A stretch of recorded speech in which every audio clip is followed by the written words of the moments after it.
Hey guys, welcome to another ATMO interview with super veteran Marcos Genovesi, and he's the head of the department over at MPC, and he's a freaking badass. He's done The Lion King, he's worked on The Jungle Book, Men of Steel, Skyfall, Hunger Games, Pirates of the Caribbean, Guardians of the Galaxy. He's worked on so many. So this guy gives us his insight into how he thinks, his techniques, and what went behind the scenes on how he created these shots. We got into music, AI, his life, how he got into the industry. It's a good one. So if you guys actually want to ask him additional questions after this interview, you can jump over to our Discord, which has me and Marco and others hanging out over there. And for the next week or 2 weeks, he's going to actually be more active. So if you have any additional questions for him, be sure to join our Discord and ask the questions yourself. All right. So I hope you enjoy this. Be sure to share it with your friends and colleagues so we can spread the word of ATMO and help it grow. And let's get into it. Welcome to another ATMO interview where we talk with amazing environment artists, concept artists, matte painters in the VFX world and the game world. Here we have Marco Genovesi, right? Genovesi, yes, that's correct. Genovesi. Hello, Cool. everyone. How is the VFX world handling or you're treating you lately? It's all good. It's all good. I'm always excited, no matter what. Yeah, I'm that's always great. quite happy. And you're in London, right? I'm in London, yes, at MPC. Cool. Yeah. So you're Italian. I am right? Italian, yes. How'd you make your way to London? Well, I started a long time ago. It was 1992. I was a little bit kind of a kid, really. And the beginning with computer was me writing little programs on a Commodore 64. And then I've transitioned to making little games on an Amiga computer, which was essentially pixel art at that moment in time. 3D wasn't 3D a thing. So what year was this? 1992. 1992. Yeah, so that would have been, yeah. Yeah. And I was just reflecting back on like how Ocarina of Time felt really photorealistic to me, and I'm looking back now, it's just like blocks.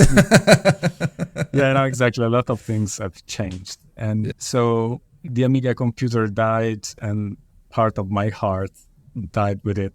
And to just get over it, I decided to start learning 3D. So I bought a PC and I've learned Lightwave. And that was really a big deal. I always loved films. I always loved visual effects or special effects. And Lightwave felt like opening a door onto that world. And it was really exciting for me. And back then I couldn't speak any English. I couldn't really understand any manuals. There were very little books coming in any way. So it was really me and a couple of friends sharing whatever we would discover and trying to build nice images and create setups and stuff like that. So after a few years of trying and playing, essentially, we decided to join forces and open a company, right? Okay. We were 20. And wow. Yeah. So I guess there wasn't a lot of that back then, so you could take those chances. People were like, who's this? They know something about CGI. Well, that was the spirit, right? We felt we were pioneers, and it felt like you could really make a difference because the market wasn't really developed or anything like that. But the reality was quite different, to be honest with you. And we kept the company open for 8 years, and we had a lot of great opportunities. We did a lot of really cool stuff. But in the end, for me, it was clear that the market in Italy wasn't looking for quality. And my goal was really improving as an artist, doing great stuff, and potentially attracting work from Hollywood or working on those films. And it was 2008, and I saw an opportunity because London was expanding and more companies were hiring from Europe. Back then it was very easy to move to London because it was obviously UK was still part of Europe.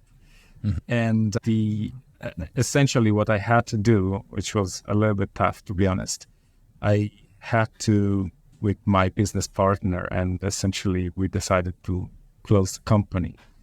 And I spent a few months to work on a showreel, and I sent it for, I guess, probably 8 months to all companies in London. And finally, store booked an interview with me.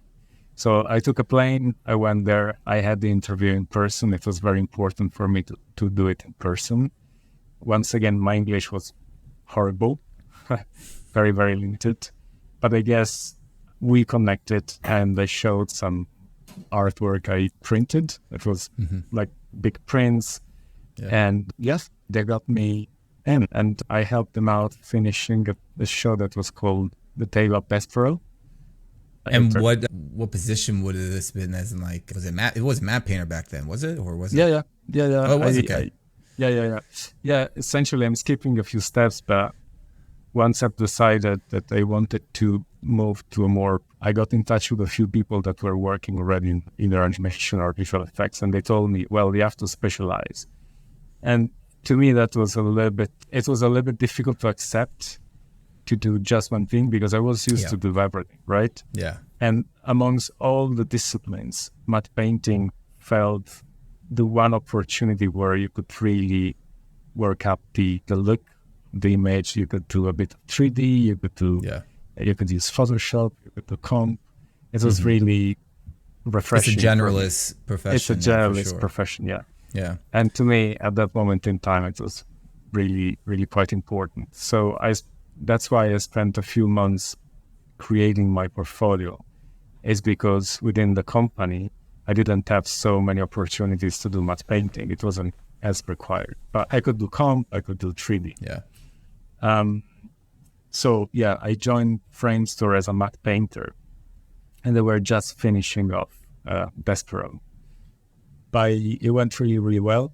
Unfortunately, though, by the end of the show, they didn't have many other projects coming in, and they let go a lot of people. And I mean, that's the industry. That's the industry, right? Yeah, that's just how it goes, especially when you're a junior or a mid. I find that the mid is actually the trickiest part, because you're better, but you're more expensive. So they're like, well, do we really want to pay this much more for a person that still isn't senior, but he's better, or just get a bunch of juniors? So it's just very cutthroat at the beginning, for sure, because I had to go through the same thing. It's just like, we're done. All right, bye. Next. It is very difficult. And you have to imagine that I moved to London with my girlfriend, which is currently my wife. And probably I used all my savings to do that. Yeah. So for me, there was no going back. When I moved, for me, it was like, okay, I have to find a way. Yeah. And I was incredibly lucky, really, really lucky, because MPC was actually moving to a department structure.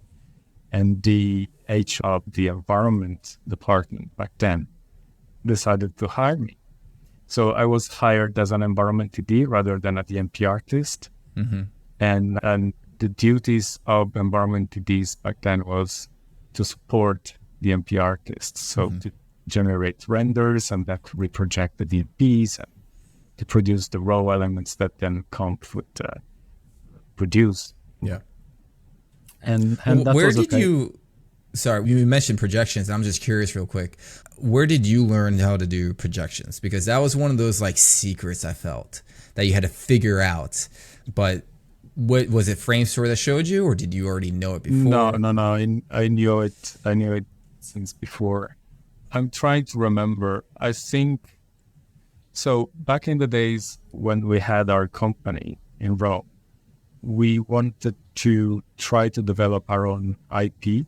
Because, again, we were concerned about the market, and having an IP, it's a good way of kind of, one, you can aim for whatever quality you want. Two, if it's solid, you can really develop into something stable, right? So this IP was an animated series, and we created a teaser trailer, and I did all the environments by myself. So all the modeling, texturing, looked at the rendering, some of the effects, and also some paintings. So I have It'd be great to see that. Maybe I can find it. Yeah. Maybe I can find it. I mean, we are talking about 2003, so it's very dated. But back then, it was pretty. For sure. It was pretty.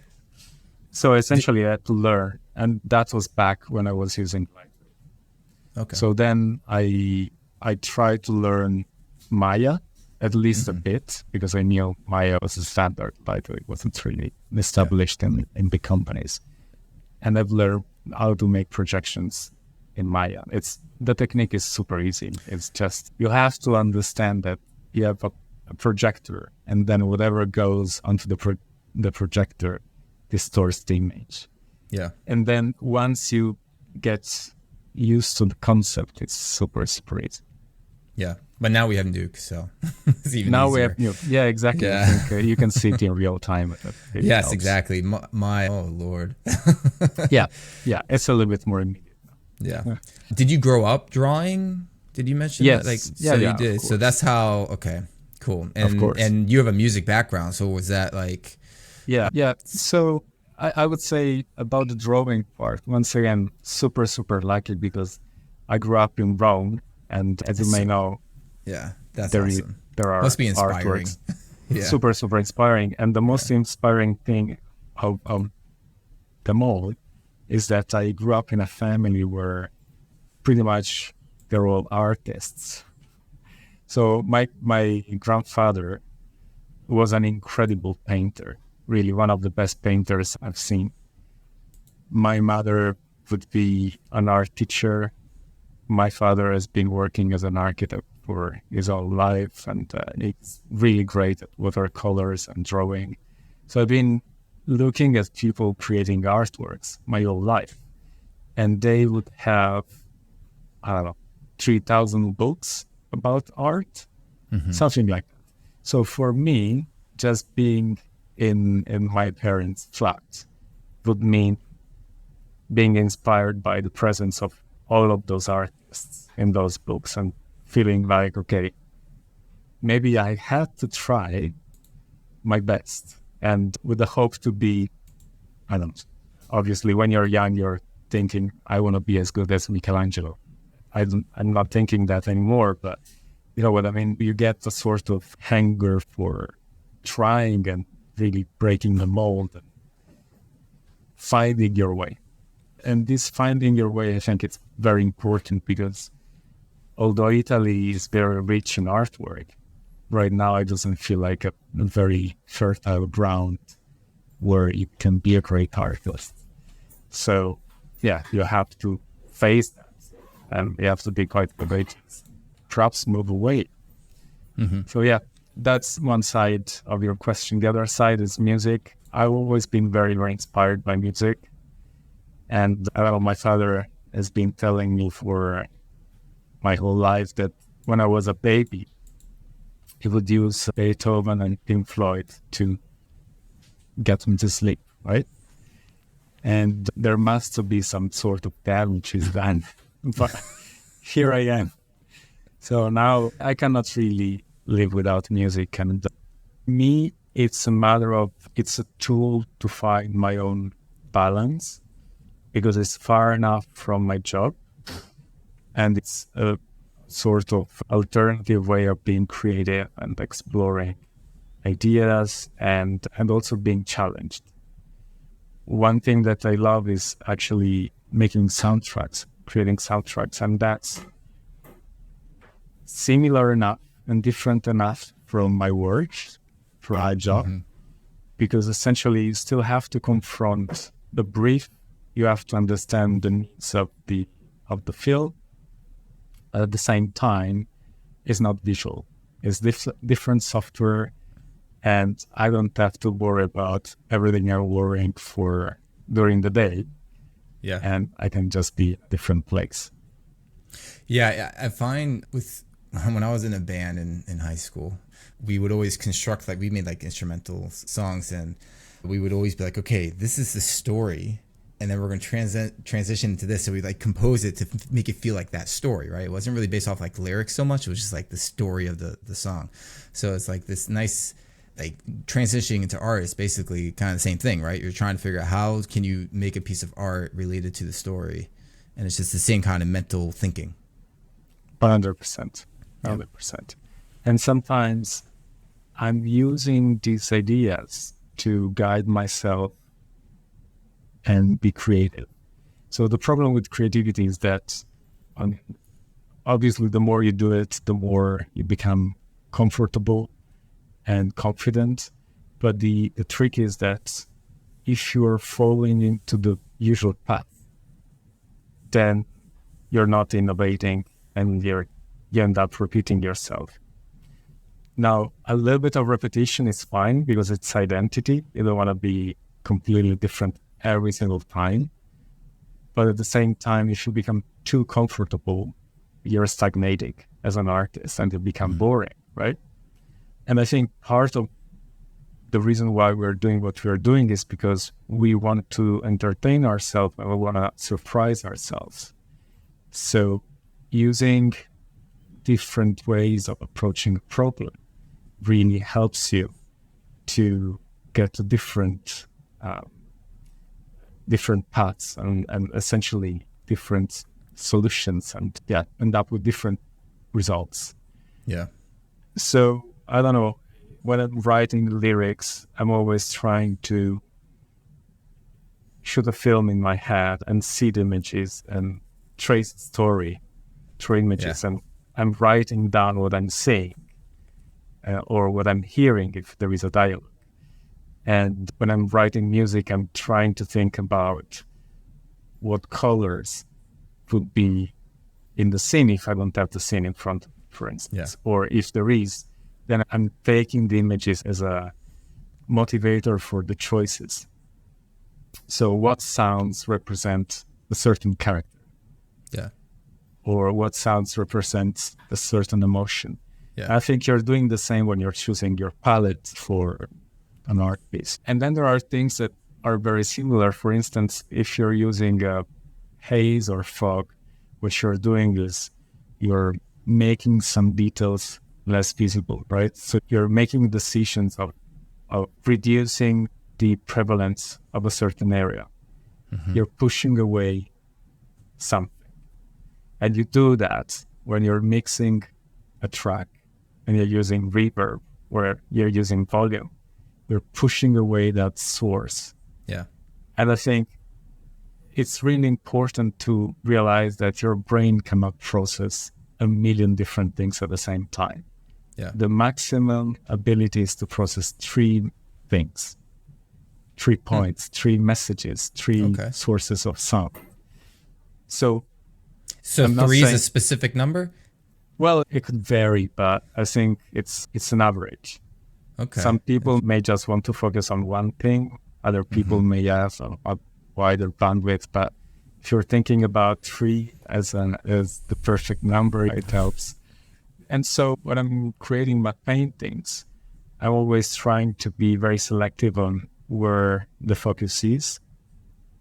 And of course, composition is key, right? But it's not only that, it's also the amount of details and the contrast. And all of these things, obviously, they become part of composition choice. And I guess finally, after so many years, I've realized that I don't have to choose visual arts or music or writing, and everything is supporting the other parts. I think it's a beautiful realization because I'm pretty sure at some point when you decided to do matte painting rather than being in a band, you felt a little bit torn, right?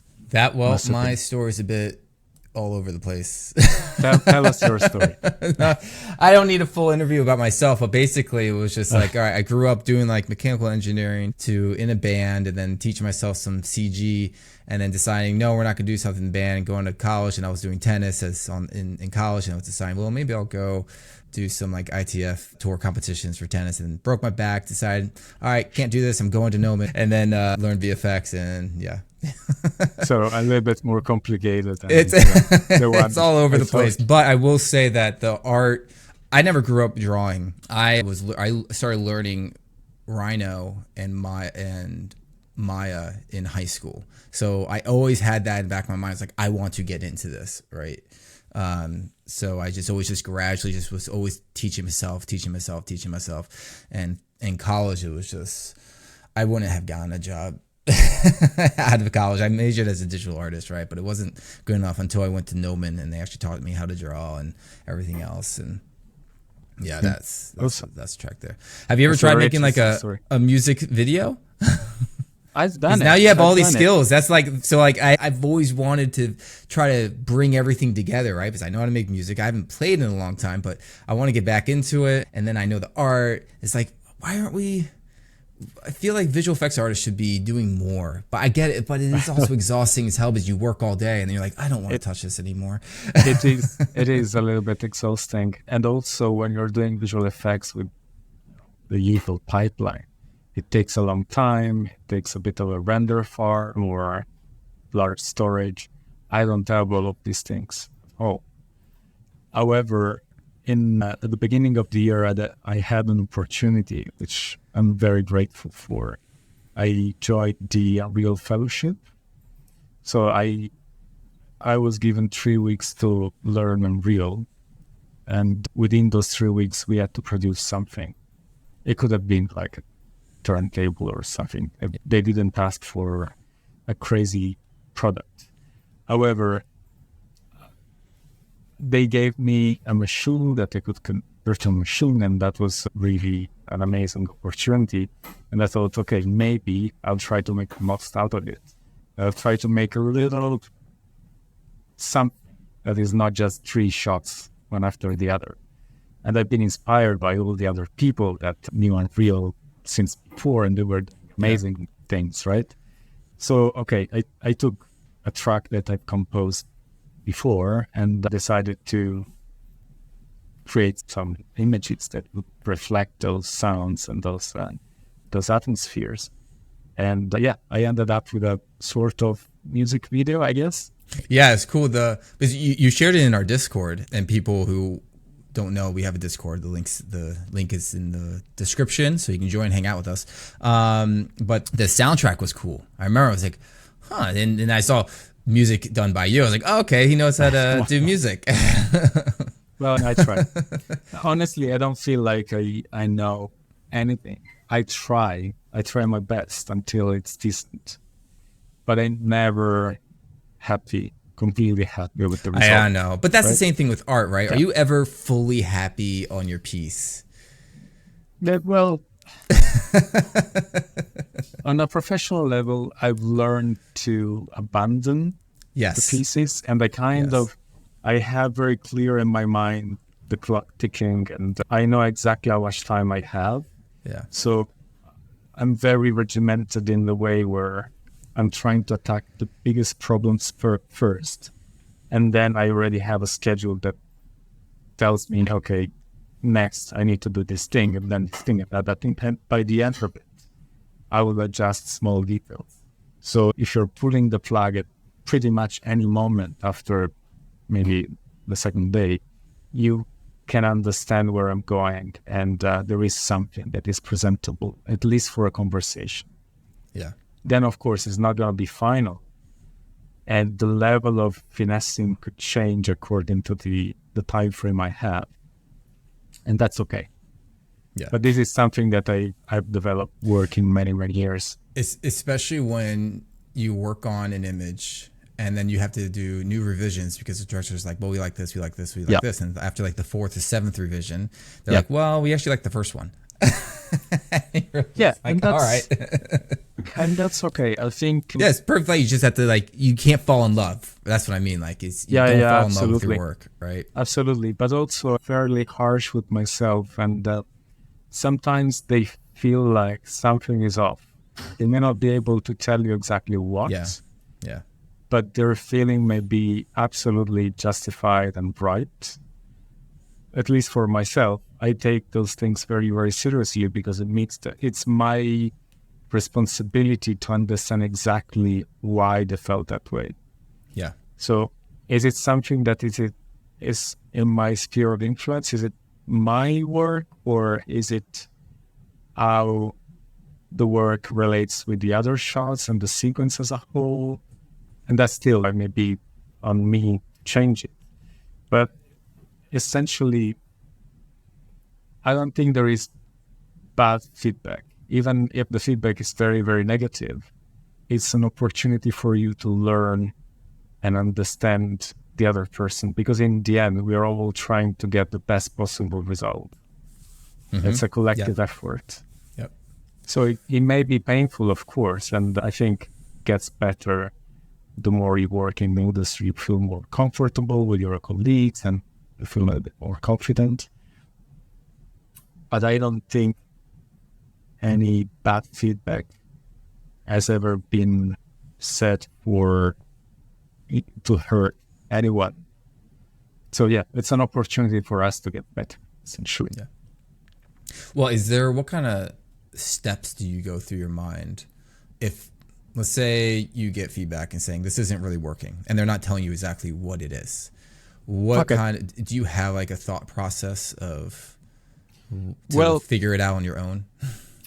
Well, you can do at least a couple of things, right? You can try to instigate a conversation. It depends who you're dealing with, and it depends how much time there is. And you're maybe in the middle of a daily session where they have to give feedback to, 20 people, and there is only 20 minutes. So you know that you have 1 minute, you cannot start a very long conversation. That would be inappropriate, a little bit annoying. But if you're in a different setting, maybe you can ask a couple of questions. The shortest you are, the more on the point you are, the better it is. The last thing that I suggest you to do, or anyone, or myself to do, is to sound like you're trying to defend your work and you're trying to convince them that your work is good. That's the last thing you want to do.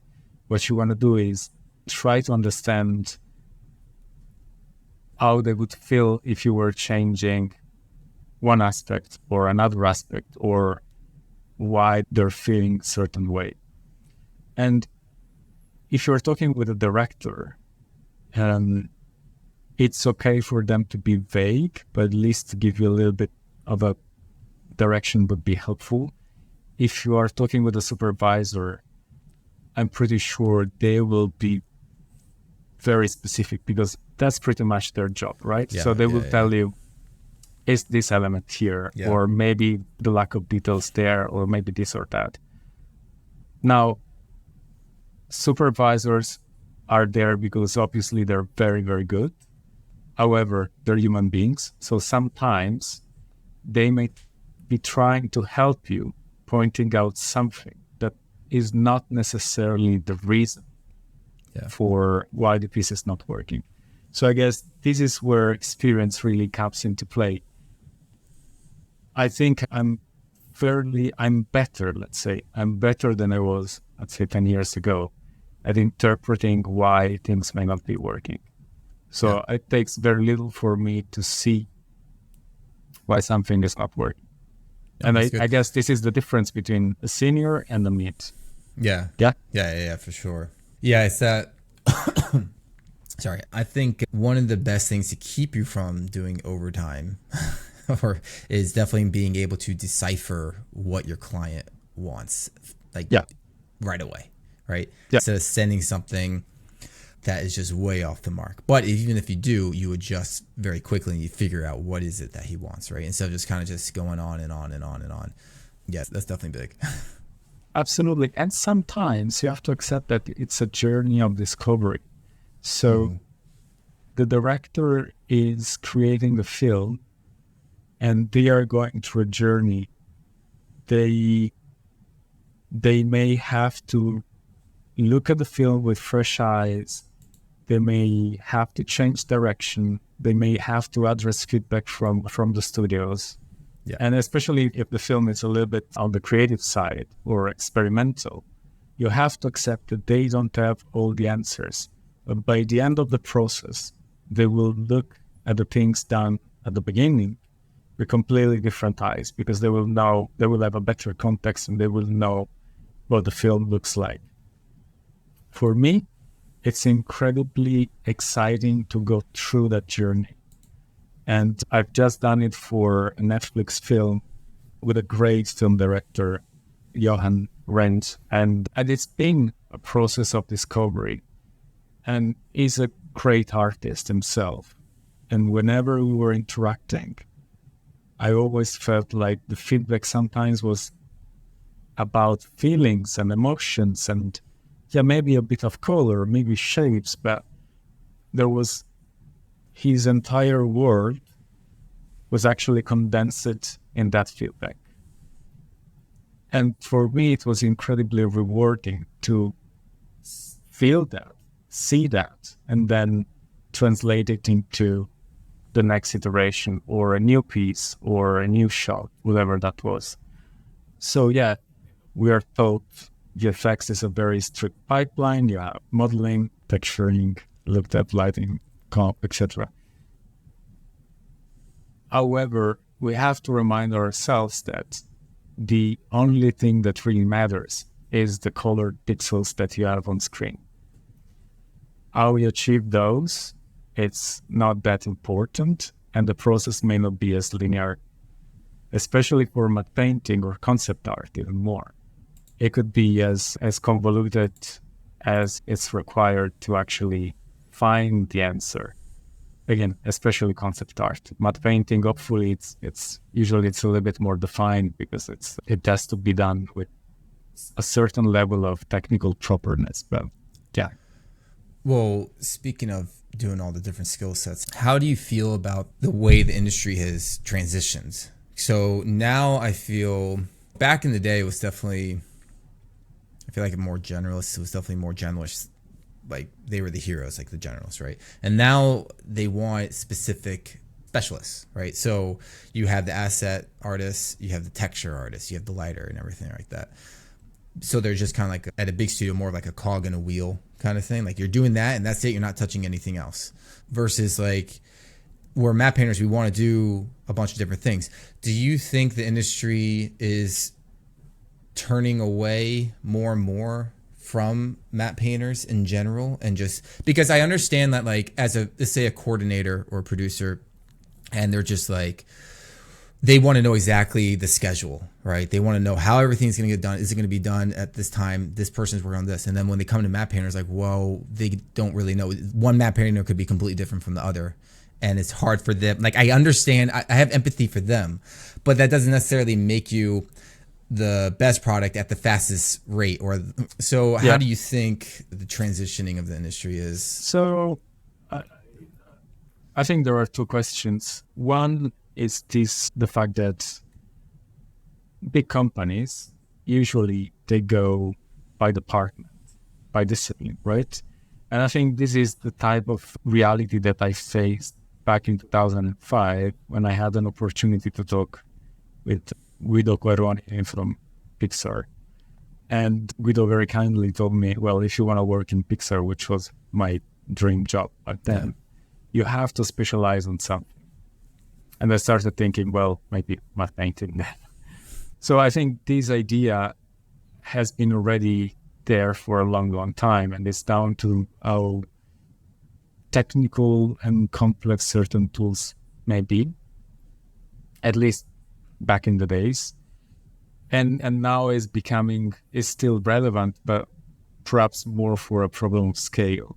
So if you have to do, 2,000 shots, you want to have people that are very fast at doing whatever they have to do, and you need to have a lot of them. So you cannot teach every single one of them, every single discipline to be a generalist. But it's more feasible to teach, 20, 30 people how to use the lighting tools of company X, Y, Z, right? Yeah. So it's a matter of creating a structure that is viable and sustainable, and so on and so forth. Now, the problem of matte painting being used less and less, or being seen with not always favor, I think is down to, a couple of things really. One, it's really, really hard to direct matte painting. Yeah. In a normal pipeline, any supervisor knows modeling, texturing, etc. Yeah. And they will be able to say, hey, your model is off because your shape here is not correct, and bigger, smaller, whatever. And it's also very safe for them because once their client says, well, actually, I don't like this shot anymore. I would like to see a completely different layout. Just move the camera. Yeah. And move the light, whatever that is, right? Especially for full CG shows. It's a reality. Whilst in matte painting, you cannot do that very easily. You cannot change the layout very easily. You cannot move the camera very easily. Lighting, same thing. Essentially, a lot of those things may require a complete redo. However, you're looking at two very different schedules. CG, fairly slow. Matte painting, very fast, but very inflexible, not very malleable. The second aspect, it's the quality of the artist. So you could have, let's say, there is a lot of artists that are matte painters, but not a huge amount that can do an impeccable job under certain circumstances when it's very challenging. Yeah. And I think supervisors are concerned because I'm pretty sure they had both good and bad experiences in their lives. Yeah. And you have to understand that, or we have to remind ourselves that supervisors are the ones talking with clients. And essentially, they're presenting the work. And if the clients are not happy with the work, their name is on the line, and they may not have a job the next time. It's a bit like directors, right? Yeah. Every film may be the last film. Yeah. So they may not want to take the risk of not getting something that is flexible or is the quality that is expected. So as matte painters, I think we have the advantage of being very, very, very fast compared with the whole pipeline. Mm-hmm. And we can sketch things and we can be incredibly helpful and valuable. But also we have to build a relationship. We have to spend enough time and enough energy to prove ourselves to essentially will sell the work. That we can get the job done. Yeah.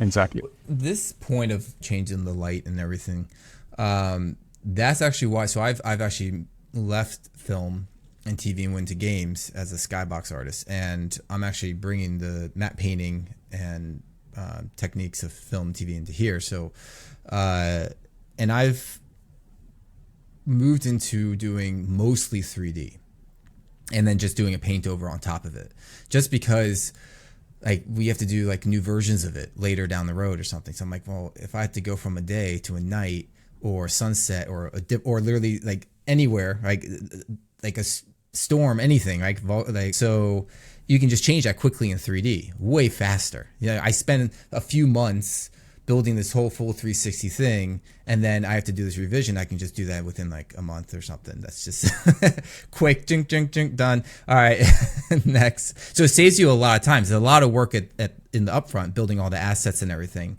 and then you can just change it so quickly later. But I think film is also doing, like, let's say like 90% CG 3D, and then you do paint overs of matte painting on top of it. And that's what I was always doing. And except for certain situations where like, well, I don't need to do that. I will just do a quick, just all 2D, all photos. But that is like the other part is just, I know, especially when Clarice, apparently Clarice shut down recently, but like Clarice can just throw a bunch of geo in and just do everything 3D. And I think that was like the heavy big debate that was going on at ILM, where they were just deciding, are we going to go all Clarice or continue with matte painting? I think in a lot of places or locations for ILM, they don't even really do matte painting so much anymore. It's just all 3D. But then it's just like, if you do all 3D, you can just tell when it's all 3D. You don't have as much control over the composition of the lighting. Like, I can just, knock that detail down with some haze to help push the focus over here. And compers don't really know that so much as like a well-trained environment artist is, right? Yeah. So it's just like, that could be part of the reason why some of the CG, I know time limits make CG in movies look kind of like CG looking instead of just invisible effects. And then you have also maybe just the eye is just not really the same because of the pipeline that's going on. I completely agree with you. I think once again, if I can refer to that experience with Unreal Engine, obviously I had very little time. I didn't know the software, so I was rushing, and I had to overcome a lot of little technical difficulties. But at the same time, I realized that the whole time I had was really focused on dealing with 3D problems or 3D solutions, you know? Yeah. And essentially, obviously, I still had a certain taste and I know what I wanted. I knew what I wanted, but at the same time, I couldn't really focus on those little things that you were referring to, right? Mm-hmm. Pushing some details away or getting more details close to camera, things that in matte painting you do automatically just because you're looking at pixels. When you're working in Unreal, you're looking at 3D world, and the final image is not even that clear to me until it's really rendered and kind of consolidated into something because of the way the render engine works, kind of the lighting transitions between a shot and the next, but with Lume. So I think essentially you're wearing a different hat, and the way you're looking at things is different because you're concerned with different problems. And that takes enough energy from you. That's why I still love comp, because comp, it's a place where you can control 3D renders, or, well, Neokit's improving on that regard, but let's say in a simple way also 3D environments. But also you can say this pixel needs to be a little bit more red or a little bit more blue or more transparent, things like that. So you're literally looking at one painting rather than a machine that generates pixels. You're looking at the pixels that are going to go on the screen. And I think our contribution as matte painters, it's exactly the ability to look at those pixels and realize, okay, this area needs to go darker, this area needs to go brighter. Because if you do that, your image is going to read differently and it's going to be way more balanced and better. So I think it's being a matte painter is a great thing, even though you may not be doing a lot of 2D matte painting anymore, but still, you've trained your eye and your brain with very valuable skills. Were there any moments in your career where you just like, fuck this is just too much work, or I'm just not good enough, or I'm just like, this project is just, I'm so insecure about it, like this is hell to me? And how did you get out of it, or how did you recover from it? Well, I guess I put myself in a position where I had to move forward no matter what. And I think maybe it's also down to my character. I'm very, very, very passionate about what I'm doing. Incredibly passionate. And to me, it's real fun. You know, I'm not talking about, oh, this is fun. Let's work in films, right? Because it's a piece of cake. It is not a piece of cake, but I think if you can find your own way of coping with insecurity, which may be lack of confidence, it may be coming from the peaks and troughs in the work and the challenges of work moving from a location to another one, all of those things which make you feel a little bit anxious. If you can find a way of dealing with all of that, this job, it's amazing. Yeah, it's really amazing. You're doing something that can be seen by your grandkids, potentially, especially if you're working in films, maybe games as well, right? I've been spending a long time working on things that were appreciated, but after a week or two were forgotten. Yeah. And I wasn't working any less. I wasn't spending any less energy. So this is the privilege that comes with working in films, good episodic and good video games. So obviously, there are expectations attached to it. But I think if you decide to do that rather than working, I don't know, in a bank or working a less demanding job, it's because you want to challenge yourself and you want to better yourself. And maybe you want to be surrounded with people that have the same mentality. Yep. And I cannot really express how lucky I feel every single day because I'm surrounded with incredible artists and incredible people that inspire me. It may sound a little bit trite and made up, but this is true. And who knows me it's great. knows that I mean it. Yeah, so I never felt like I needed to change or I wanted to change. If anything, I want to do more. I want to be challenged more and I want to become a better artist. But yeah, I just hope I will keep having the energy for the next 30, 40 years. Yeah. Bring on the reverse aging, do it forever. That's it. That's it. But are you nervous about maybe the AI taking over any of this? I'm very confused.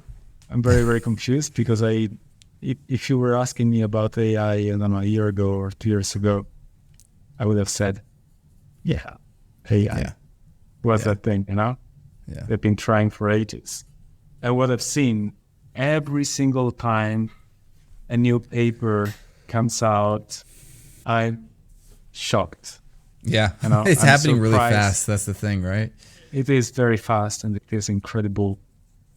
Midjourney, Stable Diffusion, ChatGPT, and all of those things. They're really incredible. So I envy the people that can look at those things and feel like they are tools that give us more opportunities and more power. Maybe they are right, but also I feel like there are tools that are making something that was to me magical more of a mechanical process or something that is completely, you can instigate, but is not fully your control. So of all of these incarnations, I kind of like the implementation that Adobe is doing in Photoshop because it's still a tool, right? So that's a professional package. You have to pay for it. It's a tool. It does incredible things. But I want to believe, I'm telling myself that this is like the normal evolution of the spot healing brush. So before the spot healing brush, you would spend hours just cloning away cables, things like that. It would take time and it would be part of your job. Now you do it like in one go. Are you missing that part of the job? I don't. So as long as it's giving me something that it's a tool and I'm providing the substance and it's making me faster, I'm okay with it. The minute it's providing all answers, well, then maybe I will have to look for another job. But I think every job will be affected in a way or another. Yeah. So I think society as a whole will have to learn how to deal with those changes. And I'm not surprised. I'm glad. I'm not surprised that the big players are saying AI threatens a lot of aspects of our society. Because for me, it is true. Maybe as creatives, we were supposed to be the last one affected, but we've been the first ones, especially because of Midjourney. We had a little bit of a sort of reality check early on. And I've been talking with friends that are not in our fields about these things, and I could tell they wouldn't grasp the scope of those changes. And probably now they are, or they will in the next few months. So it's kind of, if there is one thing that is kind of unsettling for me, maybe there is that. Because I cannot see plateau. It's been like an exponential growth. Like imagine 2 years from now, right? Yeah. They're already starting to do videos, but obviously you can't use the videos. But once that gets like, what's stopping it from getting cleaner? So, yeah, it's nothing. And it will learn how to edit videos. So I feel like it's actually going, like, even just outside of jobs, I feel it's just everything's going to be super generic. The tech boys like to say, oh, it's going to get everyone creative. Now everyone thinks they're genius creatives, but I'm sorry, that the process of building it is the creativity. Like, it's not just like, oh, there it is. Like, you discover new things as you're making it, as you're going through the struggles and the torture, right? And it's not like those little subtles, like what we talked about before, that little pocket of bounce light and haze with the moon and the clouds, like that is from experience, and that is creativity of you doing it. It's not like, oh, hey, I just want this moon and casting a shadow across the clouds and boom, you got an image. Look, I'm a creative genius. No, you're not. So you're just going to have a bunch of generic stuff made by uncreative people that may have been more creative if they didn't have AI, right? So now it's just like you're limiting their growth. So we're gonna have just movies that are just boring, music that's boring. This is gonna be the same thing over and over again. I think in a way we've been already touching that because of the abundance of content, and it's kind of hard to select the really interesting bits. I think especially with music, if anything, it's a little bit further in terms of industry, because now everyone can make music, right? And it's a beautiful thing. It's a beautiful thing. But if you compare that with the 80s, let's say, or the 70s, when you really needed a massive budget to produce an album that was professional, I think what that made, it's selecting the artists that really had something to say in whatever field, either as authors or as players. And that was almost like a natural selection early on. Now the natural selection is happening where? At playlist stage? Yeah, it's like, who do you know? It's a connection, or do you have a big booty? Like, it's just social media, content. I don't know. I have, this is a little bit of promotion, right? For a friend, and it's really amazing. I have this friend that for me is a great artist and is a singer, songwriter, and he does that professionally. He plays in bars and restaurants and hotels. And his name is Frank Polucci. Maybe I can write it down for you. And he released this song, Angels, which I happened to write the lyrics for. I love the song, but it's very hard to promote it and to make people listen to it, because there is so much stuff going on all the time. People are almost like, they won't even give it a go unless there is a friend saying, hey, please, give it a go, listen to it. Yeah. And how many other beautiful songs are out there, yeah, which are probably hidden under a pile of content. Yeah, it's confusing. I mean, Spotify is definitely giving people access to finding a lot of those songs, but the issue is that they don't make money when they're making such a great song because of Spotify. Yeah. But now that you have, it started with like Fruit Loops, or I think it was Fruit Loops might have been the first one, to really like digitize your instruments, and like if you don't have it perfect on play, you can just adjust it. And it's like having that ability to just change it in post is kind of taking away your ability to grow better as an artist, I think, to really everyone, like singing, for instance, people think they're great singers now, but you got auto-tune.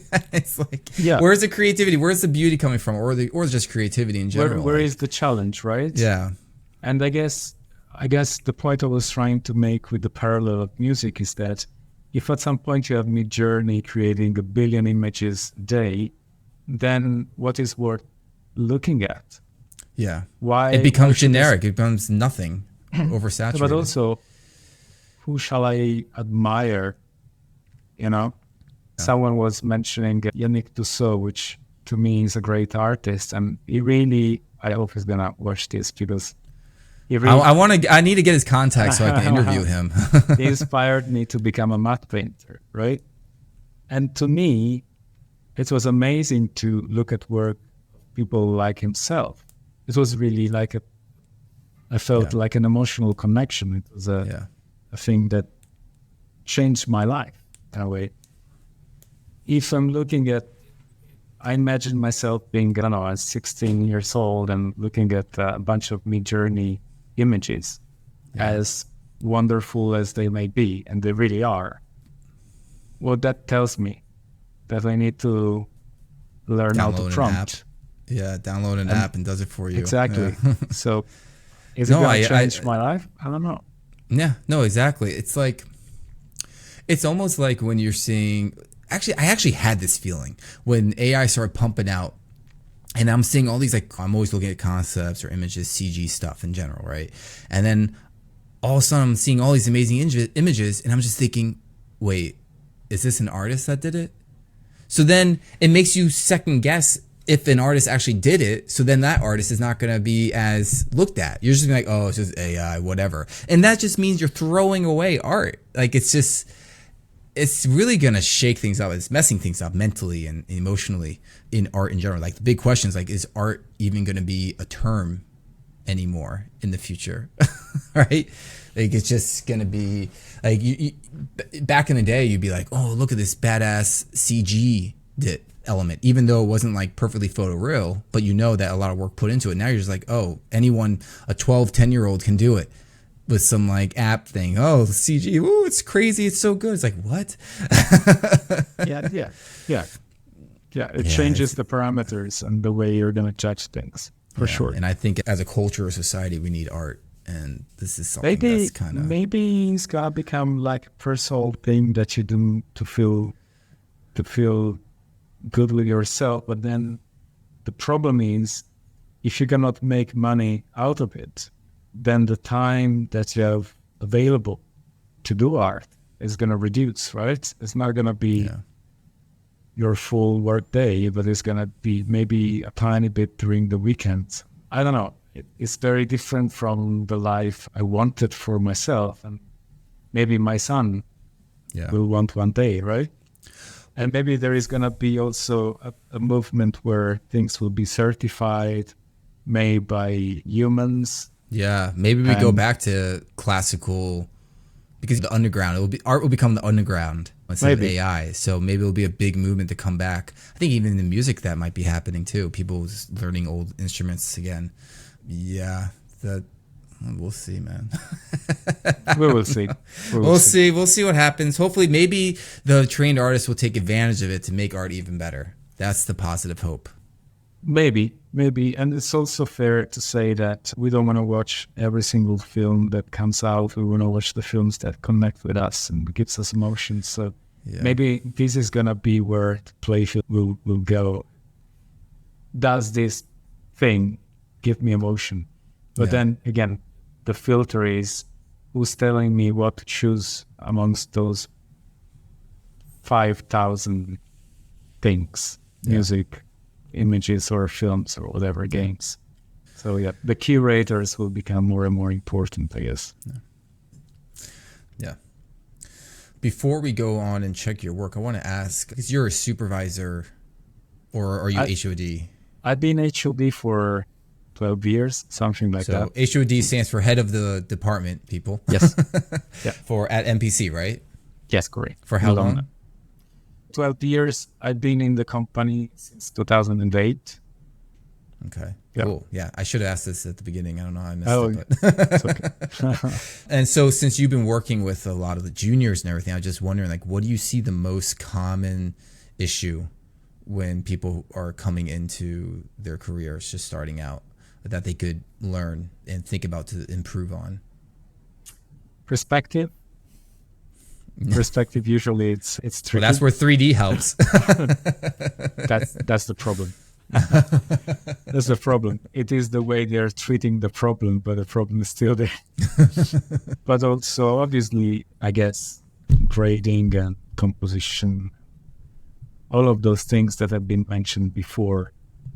But it's okay. You're not expecting a junior to know it all. Yeah. I guess the most important thing that I'm looking in a junior is the attitude, and then some raw basic qualities. So the ability to make an image that has a potential.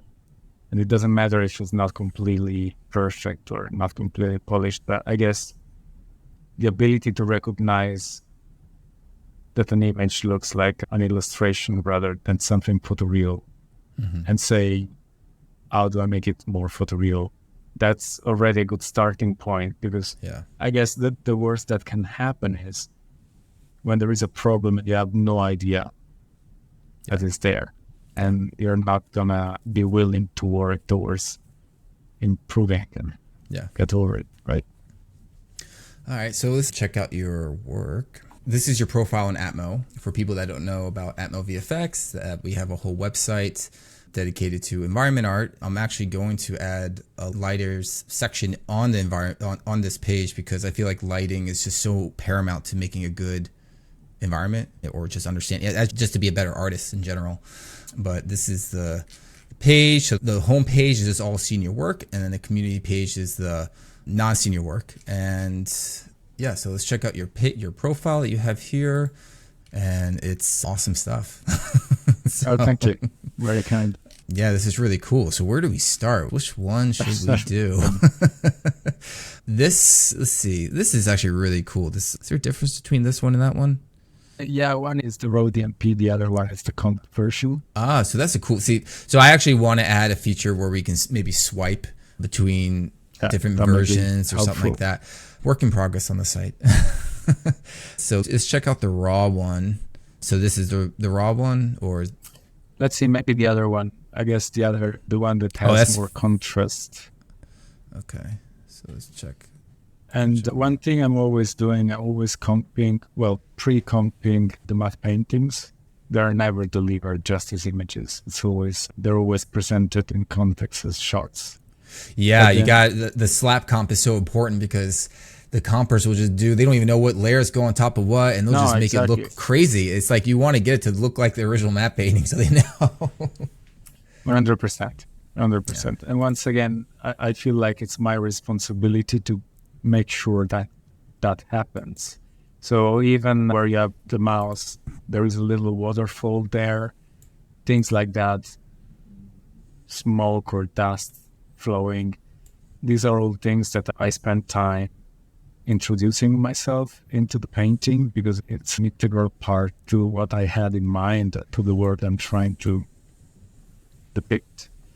Yeah. And I think it's great, because essentially you're feeling the ownership of something, so the compositor doesn't have to reinvent it for completely. Yeah. They can improve it, and of course, if there are characters, they can integrate the characters, but you're already providing a product that is as close to final as possible. How were you introduced to this image? Was it a 3D base, a layout, or were they just described it to you? And is this all 2D? Like how? Just break it down for me. Yeah, there was a 3D base. So there was this arch, and then some mountains in the background, and then there was the gorge and the spaceship landing. So I kind of was it previs, or was it actually like high res assets? No. It was all very low res grayscale. Yeah, we were talking about a few years ago. Yeah. Okay. So I took the image and I started building with the brief I had at the time. I started building everything already in layers, so already organized for the reprojection. And cool. And what was the camera movement on this? I think it's either pushing in or pulling out. I cannot, probably pushing it. Cool. Yeah, it's a nice transition from the sunset. You have the nice gradient fall off and just this haze, that kind of nice bleed in here. Like I love this area where you have the fog coming over, so you have the soft versus hard edges, and it just disappears up there. It's nice. Thanks. It's a little bit fantasy. It's a little bit over the top and not fully photoreal, but I guess we were going for something over the top with Guardians of the Galaxy. Yeah, it's not a somber feel. Well, you have a super realistic one over, which one I always looked at. It was nice. This. Yeah, Alien Covenant. Yeah, I love the haze that you have in the mountain here, where it kind of that Z depth that falls back, and just the separation between like this hill versus that bit right there. How much was this? How many photos did you use for this area right here? Let's start there. Oof, it's a few years back. It must have been 2016. I think this is the last matte painting I've done before going on paternity leave. I remember that maybe 2 or 3 images. Yeah, I guess. And these maybe more. These edges that you have, I'm just thinking like technique wise, like you use a broken up brush and painting the alphas, or did you sometimes yeah, sometimes, or other times what I'm doing is I'm just going stamping. with the with the lasso. Okay. I try to draw something that makes sense, and then I refine the selection. And you have the smart radius, the smart selection. So the selection grows or shrinks according to the surrounding pixels. And that gives you a nice broken up image, edge. So if your selection is already broken up enough, then that gives you like the sub-pixel level or pixel level extra breakup, which is super, super helpful. And for this kind of things like vegetation, it's awesome. And then maybe you want to have a little bit of light wrap and little subtle things like that. But if in this case, I cannot remember if it was moving or not, maybe a little bit. But when you have parallax, the light wrap needs to happen in Nuke because the edge may change, right? So you don't want to do it in Photoshop. So in Photoshop, you have it very, very clear, very defined, and then in Nuke, you make it more photographic. Yeah, you have a great so you have this layering to help. I was talking with a student earlier today, and I was just talking about how his cliff doesn't gradient into the distance atmosphere wise or value wise. And what you do great here is that you have the foreground is dark, and then you have this, even though this is just one giant hill or cliff or mountain or whatever, it's still falling back into the distance. So you have the layering on top of each other. You have the darker pine trees. You have this bit over here that's darker than this little layer over here. Even though it's subtle, it's still important because it's separating that darker value versus the lighter value here. So it just helps create that layering it to bring it into the distance, which I feel a lot of people just aren't thinking about so much. But it's such an important part. Yeah, this is cool. Let's see. That was for Guardians? Or? Alien Covenant. Alien Covenant. Yeah, and this one was also really good. Yeah, still Alien Covenant, yeah.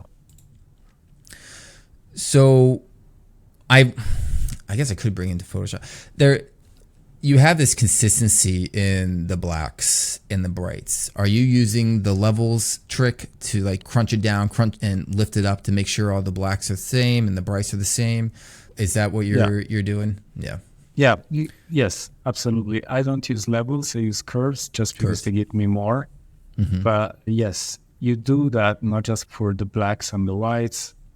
Obviously, essentially, it's like a microscope. You're taking a range and you're making it wider, so your eye can perceive better that part of your range, right? But it's also very important for colors. And one thing I wanted to say that maybe is not known by juniors, because of the way our eyes are working, if you have already a look embedded into your painting, you are making your life much harder.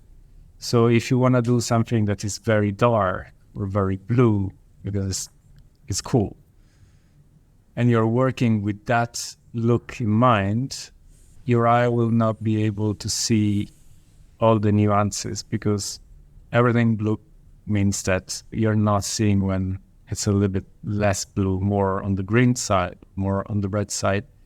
The one thing you want to do, you work neutral with enough range so you see everything, you understand everything. You understand when things are connected to each other, when the photos are connected. And then at the end of the process, it could be in Nuke, it could be really at the very end of the process, you put a look on top of it. And that's the best way. You're working with a LUT in Photoshop, right? Yes. Yeah. Yep. So wouldn't that be your look kind of while you're working? So you're working underneath the LUT? So what the LUT does essentially is giving you the screen space colors. But there are two different types of LUT. There is a neutral LUT and the CDL, which is the LUT that has been provided by the client, which may show a certain look that they want for that sequence. Yes. Now, we check the work on both. We work with the neutral LUT. Yes. So the CDL is just to check if something breaks, if everything goes orange, it goes crazy. Do we have colors that go a little bit bonkers?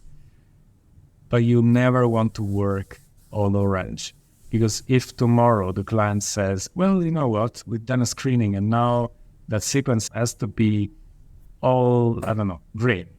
Yeah. And then you've done everything, we're thinking orange, orange, orange. You may have all your gradings off and you may realize, well, these two photos that are connected to each other, they were completely disconnected in reality. But I didn't realize that. I couldn't realize that because everything was orange. So I don't know. I think it's very obvious if you're thinking rather than orange, everything either R, G, or B. If you're suppressing the other channels, and at some point you need them to be aligned, then essentially you have a blind spot. You don't see what's going on. But if everything is well balanced, as if you were there and you were taking a photo with a good camera, you would see all the colors, right? Yeah. This is what you are. You are a camera rendering an image of a place that exists. That's your job. And then everything else that happens later on, well, that's a different story. Yeah. And these bits over here is photos, or is it 3D integrated? It's all photos. Stuff. Okay, all cool. Photos. They're cool bits. I wish I was there in real life. I did base it on 3D Geo though. Okay, cool. It was like cubes. Oh, okay. Do you have how much 3D is in this? Okay. Very little. It was mostly because all the trees, you see all the black part, that's all 3D. So there are trees and there is the city. Yeah. And I don't know if you remember the shot, but essentially the camera is moving in and then you have the spaceship coming from the top. Yeah. So I needed to have the trees in 3D. Because I needed the parallax, but then everything else was just simple geo and a few layers. So did you make the trees in 3D yourself, or was that? I didn't make the trees and I didn't make the city. That was given. Yeah. But then I've imported the scene and I've simplified the geo for the mountains because I didn't need to have all the details. I just wanted to have something that was placed correctly in 3D space. Sometimes when you're projecting onto very sharp and crunchy detailed geo, because your matte painting is not exactly identical to that geo, it's actually worse because you see surfaces that break out in a way that doesn't make any sense. So sometimes it's better to simplify your geo. That's cool. Let's see what else we got. So this one, how much 3D was involved in this one? A lot. Yeah. This one was very much 3D. And you did it, or? No. I didn't do this one. But what I did, I took all the 3D and I made the look for it, improved it. And essentially they were looking for a look for the shot that was clear. Yeah. The shot was very, very clear, but I didn't know how to make it look interesting. So I had to try different things with all the passes we had, and yeah, that's the final result. Yeah, that's the other thing about matte painting is you get the opportunity to also transition into concept art and doing looks, because you've proven that you trained your eye, so you understand light and color and everything. Yep. So you'll get cool opportunities like that to be like, oh, I helped basically design the shot. Yeah, but that's very much a collaborative effort. So I was just taking all of those ingredients and cooking a nice meal for the supervisor, essentially. This is huge. I'm assuming I don't have the full image, but I'm assuming it's... It's a big one. Big one? Very big one. Yeah. This was for passengers. Yeah. Where'd you get all the elements? NASA? NASA. Yeah. NASA and some painted ones. Yeah. Yeah, this is cool. But they were all heavily manipulated and extracted, and essentially, yeah. It was very, very creative. I always loved working on space and nebulas and stuff like that. Well, it's so magical, right? Yeah. How much parallax did you need in this shot? Well,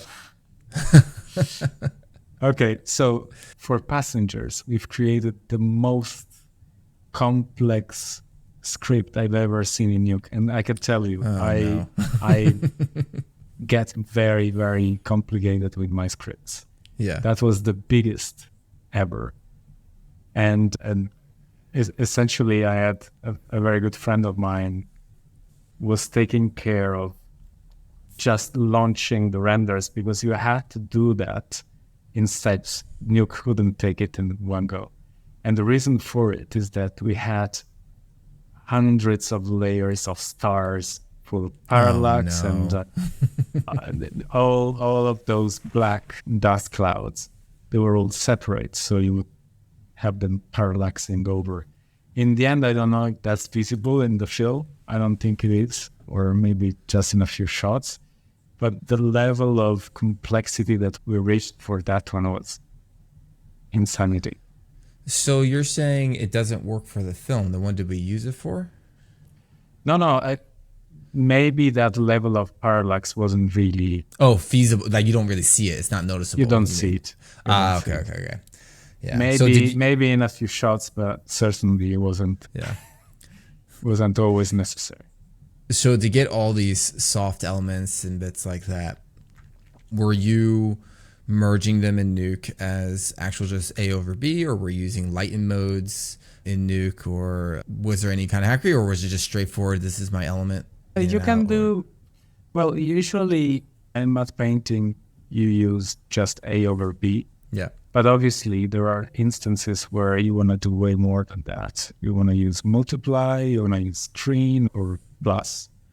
And you can be very, very creative. The important thing is that you know exactly what you want. You know how the pixels should look like in the end. And then the way you reach that result is down to a number of choices. And is it supposed to be animated? Is it supposed to be flexible? Do you have to distort it, make it vanish? Or there are questions that you need to ask yourself in order for you to decide the best way to reach the goal. And yeah, I think I've used a few different techniques in the past 12 years. What I found helpful for, say, like lightning or stars or something is in Photoshop you paint with the lighten mode, and Nuke doesn't have that, but it does have it if you get the max. legacy. Well, lighten is max in Nuke, because lighten takes 2 pixels and just, or maybe you're intending a different mount. Oh, it's max? Yes. So I see. I've always had to just type in X and then I type in merge to get the legacy, and they have the pull down called lighten, and it works just like it does in Photoshop.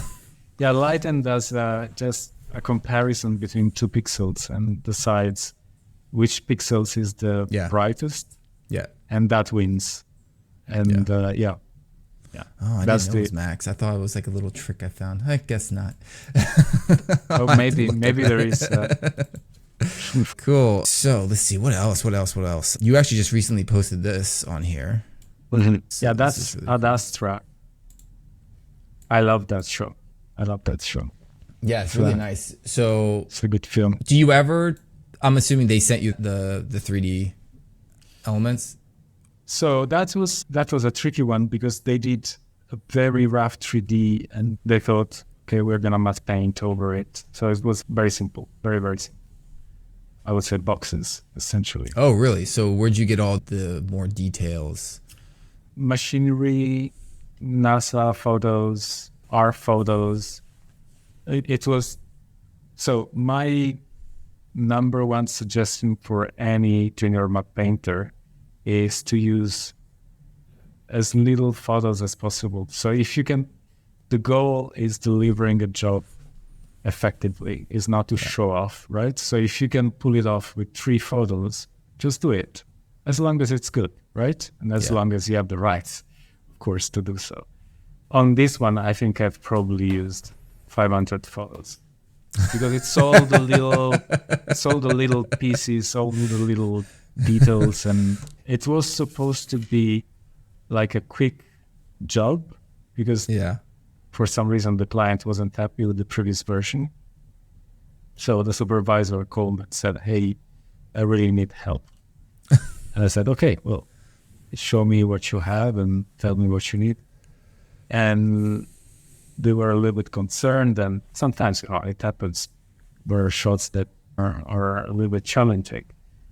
And he said, "Can you do something in 4 days?" Something like that. Okay, so once again, I aim for the big targets. I try to change the biggest part, right? That would make a difference. And after 4 days, they were kind of excited about those changes, and they gave me more time. Yeah. And I cannot remember how long it took me, maybe a couple of weeks. Honestly, I try to write these things in my website because then I forget all the details after. Well, now you can write it in ATMO. Yeah, I can do that now. But essentially, it became really fun, and I could really do things like animating. There is a crane. Yeah, the yellow one, yes. That's super simple. It's just a matte painting, but it was projected onto 2 cards, and the 2 cards are separate. There is a little space. They're placed like that. And when they're rotating, because there is a space in between them, it feels like there is a thickness.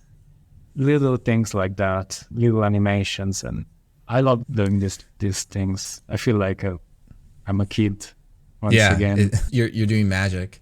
When you baked the crane onto card, animated the card, what technique did you use? Did you bake it into UVs, or did you do the transform? Oh gosh, I cannot remember. It may be that they've just parented the camera, a projection camera, and the cards to an axis, and they've rotated all of them. So I didn't have to separate the crane and texture the card and then place it back. But the position was exactly what I saw in Photoshop, and everything moved.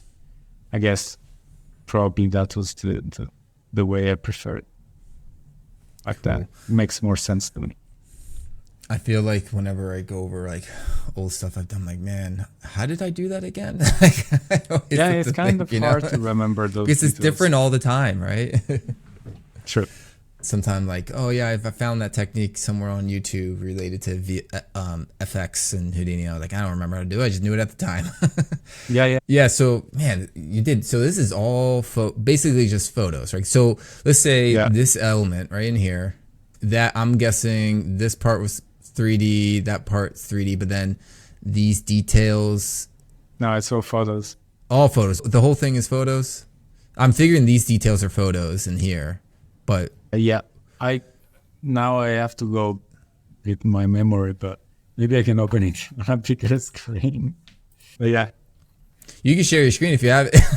No, it's okay. I'm happy for you to the screen share. But I actually have your image on a laptop, so it's kind of small. So you had to go, with the limited amount of time, what's like the fastest technique you have for cutting out photos?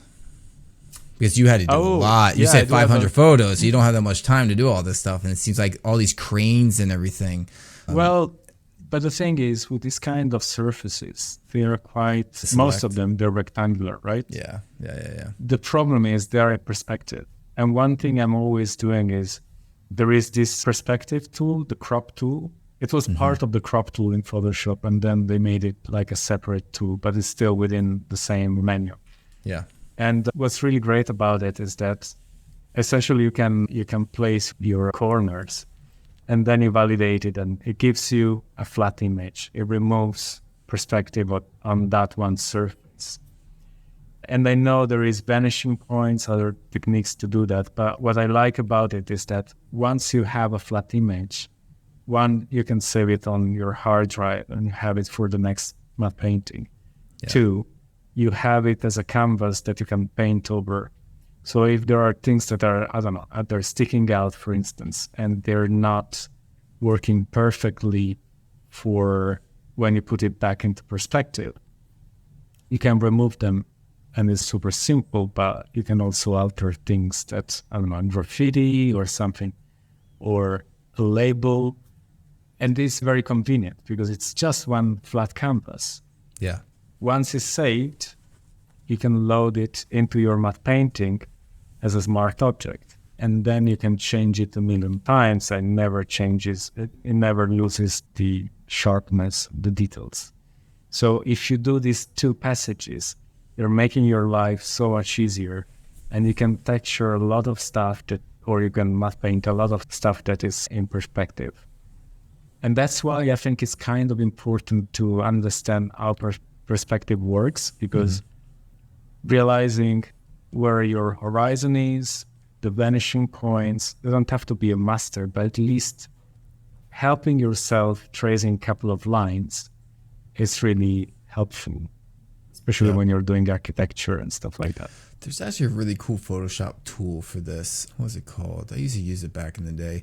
It's a plugin that you can buy, but you can basically just draw a line here and a line there, and it will just create the perspective lines for you all the way around. Or you create a line there, and it will flatten the image for you, and then also put an image into that perspective as well. So like if you have like one of your flat images here and you say this is the perspective, like you just draw a pen tool and it will just pop it in there without you deforming it yourself. It's a pretty cool tool. Yeah, I think Vanishing Point does at least some of that. I just like the ability to have a flat canvas, it's just it sounds like a slower process, but it gives me an extra step. And the other thing is, you could draw the lines of a building, but then what if you have another building that has a different angle? Then the vanishing point may be different, right? Yeah. So, I think in general, the more you understand the basics, the better it is, because you are not at the mercy of one single technique. You can use multiple techniques. Oh, absolutely. I'm going to have to get all these NASA images and make like a library for myself. Yeah. It's just good detail. Stuff. Or you can sell your pre-cut out NASA. I cannot. It's all MPC's property now. Yeah. Let's see. I really like the clouds. Where's this one that's... Oh, this was cool. So this is a detail of another one that you have on the same row. This is from Prometheus. It's the landing sequence. And it's a collaboration with a very good concept art. I hope I wrote it in the comments. Maybe it's in here or in here? Oh, no, maybe it's in the big image. So if you're moving up a couple of rows, yes, so you have it on the same line. Just go a little bit, go close. Here? Yeah, that one. Here you go. Yes. Yeah, so I try to be as honest as possible, and I try to keep credit where credit is due, because I've seen in the past people using my images and just putting them in their portfolio because maybe they changed a little detail. Whilst I was on holiday, I don't know, I feel like no one should need to do that, right? Yeah. No, it's cool. It's always hard to get aerial clouds. There's more packs out there now, but I like you have this cloud over here. That's what are they called? Like the line. Yeah, clouds. Those trails. Yeah, those trails. It's cool that you're able to get it from an aerial view. So this shot was actually started by Piotr under the supervision of Marco Orlandi, which is an incredible artist. And at the time he was working as a lead on Prometheus. He's now the VFX supervisor. And he has a fantastic taste. So they kind of mocked up the shot, and those trails were there. The problem is they were pretty low res, and we didn't have any AI to up Yeah. the resolution. So I ended up repainting them to get the details I needed. And I think it doesn't happen very often that I have to paint stuff, but sometimes, very rarely, you have to, and especially with clouds, it's kind of okay. Let's say that the concept was very, very good and fairly similar, but it was lacking some technical aspects, and it was a little bit low res. So what I needed to do, I needed to create two versions of the cloudscape, one with a key light and another one without key light. So it would be just a sort of ambient light or light scattering more than anything. And then in comp, we would transition as the star would move out of the big planet, right? Yeah. So you would have this Terminator line moving. Plus, I still projected onto different cards because you have a bit of a traveling camera. So I had to make sure that the concept would translate into final matte painting, dealing with all those aspects, which were a little bit tricky. So that's why they asked me to do the final version. But again, the version that Piotr did was really, really great and very close to it. I then removed some elements to make it even simpler, but that was pretty much it. Cool. Well, it's nice that a little subtle, even though it's not big, but it's what makes it that little, look, was that little glow right in here. The haze, just to help it tie it together, the bounce light of the scatter. That's the difference between, like I say, senior or mid, right? Where you think about those little subtle things from experience, And this is the fun part. It doesn't take a lot, but I think if you're spending a lot of time taking photos, looking at the photos you've taken, you can see some of those things in them because of the lens, because of certain things happening on the sensor through the lens, etc. Mm-hmm. And then you want to replicate them. And it makes it more photographic and perhaps even more magical. There is a fine line, right? If you're overdoing it, it becomes a bit painterly and cheesy. But if you're hitting the right spot, it's really nice and fun. What made you think to have the blue in here? And then so it was a story point. They wanted to have something they called auroras, and essentially you can actually see it in the previous image that you opened, the crop, which is a crop from the final comp. So if you're zooming in, you will see those little arches, and they were built by another artist in a mixture of Maya and Nuke. Essentially did those strips of polygons moving, and we were mapping something going up those polygons. So there would be like a combined movement, and it's like electrical arcs. So I needed to have a bit of atmosphere to connect with those arcs. Otherwise, they would have felt completely disconnected. And it was a good way of making feel like, okay, those are just the aggregation of particles that are scattered everywhere. They just get a little bit more dense in certain areas, and they move like solar flares or things like that. Yeah. Just FYI, if you have the higher version or res, my site can handle any resolution. So if you have like the 16K, you can zoom in and it'll be fine. I think back then we were just working 4K because the deliverable were 2Ks. Do you have a specific technique on painting clouds in general? Do you use a cloud brush, or do you just use a soft brush? What are you doing? I do use 3 brushes that I've created from smoke elements. Okay. And I use them both in positive and negative. So sometimes they are adding colors, sometimes they're removing. They're making things more transparent. And if you're combining them in the right way, it can be fairly convincing. Cool. Yeah, I'm loving your cloud stuff. Like it almost feels like some of it could be CG clouds mixed with real clouds. But how much is it? Just all clouds? Yes, this is from volcanoes. Yeah, volcanoes. Yeah. Yeah. Cool. Yeah, it's a nice little. Yeah. And I mean, nowadays you could do things like that in Houdini, but we're talking about this was done in 2009, I think. So it would have been way more challenging. They've done actually in the film, there is a sequence where this is called like the evil beast or something. So they're going through this environment. And by the end of the sequence, those clouds are actually dissolving, they're falling down. And it's very convincing, at least I remember it to be very good, very convincing. So they made the effort, but it was actually quite a lot of work back then. So I guess now it's probably easier. But yeah.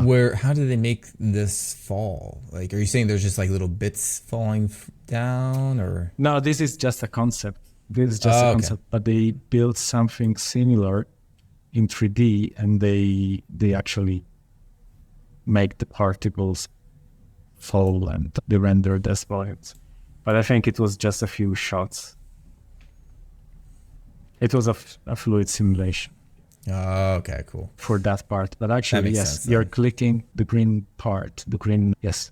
So this is a cyclo for that one sequence. So at the top, you see the whole 360. Oh, okay. At the bottom, there is just a crop of it. So what we've done for the sequence was creating this cyclo. So you would have coverage anywhere you were looking. And then there were some CG clouds mapped onto cards, really. And those were managed by the compositors, so they could really make whatever composition they wanted. And so the process was both a mixture of DMP and CG, but it was all handled in Nuke for the most part, except for that falling down effect, solving effect. Are you using a 6-pack for the 360? That was just, I think I probably cropped it. It was just a dome, nothing more than dome. Let's do one more before we jump over to the community section. Is there Sure. anyone you want to specifically talk about? I don't know, whatever you feel excited about. Whatever, whichever one. There's so many good ones. Don't know which one to go to. We can go through all of them. This is Jungle Book, isn't it? This is Jungle Book, yes. Yeah, let's do. Wait, they're both. Is that Jungle Book too? Yeah, it's just a crop. Oh, okay. Jungle Book was actually my first professional. Well, I mean, it's not my first profession. I interned, and then I was an apprentice, and then I became an actual artist on the Jungle Book. So Excellent. we were in a way working with each other, but I was in LA doing the post viz with Audrey. Yeah. Good times. A long time ago. Absolutely. Yeah, there were some beautiful matte paintings on this film. Yes, I think it was one of the first films, probably the first film where we were really trying to push 3D. So there are lots of matte paintings and touch-ups, but there is a lot more CG than I initially expected. Mm-hmm. So it was really like a combined effort. And then Lion King, it's a step above that. It's mostly full CG, very little matte painting there. Yeah, so how do you feel about that? Is it less work for you, or is it like less smaller stuff, and then you get to focus on more hero stuff? Is this maybe a positive? I think there are two things to say. First of all, you have to realize that Lion King, it's an animation film.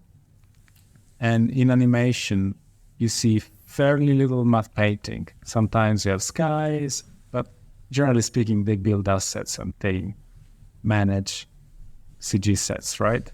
Because they have the time, but also there is an idea that you're creating your film with complete freedom, and you may have to change sequences completely. So it kind of makes sense to build a library and then play with those Lego blocks, essentially. So it made sense for Lion King to be full CG. because there was this expectation to allow the director to shoot whatever he wanted to right? Yeah. After that, we went through a phase where there was a lot of episodic work, and episodic, because of the time frame, really, really needs a lot of matte painting. You don't have the luxury, the budget, time to build everything you need, maybe for just a few shots, right? Yeah. So again, matte painting is still relevant in a lot of scenarios. But also, even in a full CG show, I think we're going back to what we were saying before. You need to be able to step away from the mechanics of what makes the CG pipeline work. You need to be able to say a little bit more blue here. You're pushing with a haze, and you can do a lot of these things in comp. That's completely fine. And I'm using a lot of Nuke myself, so I'm completely comfortable with that. However, sometimes Photoshop it gives you a different take that is more convenient. So once again, you as a matte painter maybe need it, but in a different capacity. You may be looking after the look of a sequence as a sort of sequence art director, visual effects art director. And I know this role doesn't exist in films much, but I truly believe that it's necessary, especially for things that are full CG. Mm-hmm. So I don't know. I'm kind of interested in transitioning more into that role because there is a lot we can bring to the table, and there's a lot of support and help. I feel like when I see a lot of just art posted on social media, let's say our internet, and they're like, look at my big ass environment piece, and it's just a shit ton of geo and detail and everything, and it's just, well, this person hasn't trained the eye to think about composition and how to actually give the image some breath. And it's just, but technically speaking, damn, right? Yeah, So, absolutely. So I think that when matte painters, they definitely should learn the 3D and then transition into more of that stuff. They'll be able to be more helpful to help the transition to just more 3D. Yeah. It's very important to know the process and to understand how a render engine builds the image. So all things like AOVs and the secondary passes like normals, position, you can do so much with those things, right? Yeah. And it's really, really important to have that technical knowledge. But then through the artistic abilities, you can really turn around completely a shot and make it very successful. Once you wrap your head around that Nuke is basically Photoshop, I think you can really compose a 3D image to another level, because Nuke is kind of intimidating, but it's basically just Photoshop with nodes, essentially. And then you can just manipulate stuff. So if you know the AOVs, like let's say the position, I want the 3D render doesn't have haze, or maybe low haze that's close to the ground, instead of just like overall, you can just use a position to get a little bit of that, which gives you like, it's just, it saves you money. First of all, you don't have to render out volume. Two, it makes the image look nicer, and maybe it ties the asset with the ground more. And then let's say crypto mats. Oh yeah. You have a sequence, and you're just trying to like, well, I have let's say just a tree in a forest, and you have it like some pipes or something that are going in front of it, but it happens to be rendered in 3D. You don't have to roto it. You can just take the crypto mat, just put it behind there, and then also use some other 3D trees to layer it, so then it just blends in really nicely. And then that's just like another kind of hack to quickly get the shot out there, right? Instead of having to do all full 3D. Like you could have a 3D render of some trees, but then you add some photos in there with the crypto mats, and you just blend it and make it more natural looking. And that's where I think like some real power comes into merging the two worlds together, that I think some people are kind of confused on. They just don't know. Well, I guess it's a matter of experience. You need to know before you're approaching one way or another way, one tool or another tool. You need to know the pros and cons and the limitations, because if you're going one way but then you get stuck, there are some hard barriers you cannot get over. Yeah. you will be troubled. But if you're growing experience, either doing yourself or looking at what other people are doing around you, especially if you are lucky enough to be in the studio, there is so much you can decide even before touching a single button, you know? Yeah. You can picture it already in your head. This is what I'm trying to do when I'm approaching a problem or a shot or whatever. So yeah, this shot is really pretty, obviously. I like the transition and the gradients and the depth in it. And it's just cool. They have these little tiny trees populated around. Is this bit a photo or are these like individual trees? I think for sure it was a photo. There is something that goes on top of it. And I think this is the scene where Mowgli comes out of the jungle and the tiger is gonna attack him, right? Yeah. So you have quite a lot of tall grass in front of it. So this is just a cycle. It's very far in the background, and probably you see just a few mountains and a bit of the sky. If you want to show me... let's go to the community section. So what I've added to the site is the ability to openly say, hey, I want some feedback on my work. Give me some criticism, right? Sure. Especially if there's whips or anything. So, and I also know like if people want to do it specifically. So this is a community page where senior whips are on here or student work, anything non-senior stuff is on here as well. So you can just filter it by hitting the open to feedback, and people who have went into their individual images and ticked that box will have it filtered in here. So I can see very good stuff. Cool. Is there anything you want to talk about or look at? You decide, and then we can improvise, I guess. Okay. Let's do this one first. Okay. This is Ricardo. All right. What are your thoughts? This is a rare opportunity for these people to get a veteran to check out the work. So it's cool. It's a cool experience for them, I'm sure. This is very, very nice. I think it has a great atmosphere. It feels to me a little bit on the concept art illustration side. Nothing wrong with that.